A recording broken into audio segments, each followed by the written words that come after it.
இன்றைக்கி தமிழ்நாட்டில் மீண்டும் ஒரு பிரச்சனை. என்ன பிரச்சனை பார்த்தீங்கன்னா, பெரம்பலூர் மாவட்டம் குன்னம் பேருந்து நிலையத்துக்கிட்ட வந்து ஒரு ஒரு பிரச்சனை ஒன்று நடந்திருக்கு. பிரச்சனைலாம் சொல்லலை, அடிதடியே நடந்திருக்கு. கற்கள் எல்லாம் கூட வீசி தாக்குனதாக கேள்விப்பட்டேன்.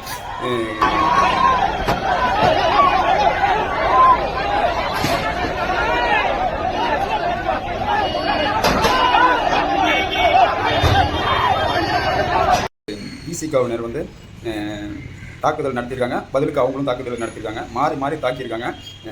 கிட்டத்தட்ட சொல்ல போனாக்க மிகப்பெரிய ஒரு அடிதடியாக நடந்திருக்கு அப்படிங்கிற மாதிரி தான் தோணுது பார்க்கும்போது.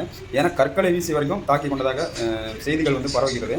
நம்ம இந்த மாதிரி இந்த கற்களை வீசி இந்த மாதிரி தாக்கும்போது நீங்கள் என்ன சொல்கிறீங்க அப்படின்னாக்கா, திமுகவினர் ஒரு வேளை போராட்டத்திலையோ இந்த மாதிரி வன்முறையிலையோ இறங்கிட்டாங்க அப்படின்னா தமிழ்நாடாக இருக்காது. ஏன்னா அந்த அளவுக்கு அவங்க வந்து மிகவும் கொஞ்சம் யோசித்து பார்த்து கையில் எடுக்கக்கூடிய நபர்கள். திமுககாரர்கள் வந்து தொட்டாங்க அப்படின்னா கண்டிப்பாக தமிழ்நாடு தாங்காது. மற்ற கட்சிக்கிட்ட நீங்கள் வந்து விளையாடுற மாதிரி திமுககாரர்கிட்ட விளையாடும் போது இந்த மாதிரி அடிதடியில் இறங்கும் போது கொஞ்சம் ஒரு தடவைக்கு 10 தடவை யோசிக்கிறது நல்லது. தமிழ்நாட்டை வந்து சுடுகாடாக மாற்றிடாதீங்க. என்னை பொறுத்தவரைக்கும் இந்த மாதிரி பிரச்சனை இந்த மாதிரி ஒவ்வொரு மாவட்டத்திலையும் ஒவ்வொரு நாளைக்கு ஒவ்வொரு பிரச்சனை நடந்துகிட்டே இருந்தது அப்படின்னா இது வந்து பொதுமக்களுக்கு வந்து அச்சுறுத்தலாக இருக்கிற மாதிரி தோணுது. இது எதை நோக்கி போகுது அப்படின்னு தெரியல. காலங்கள் தான் பதில் சொல்லும். நன்றி, வணக்கம்.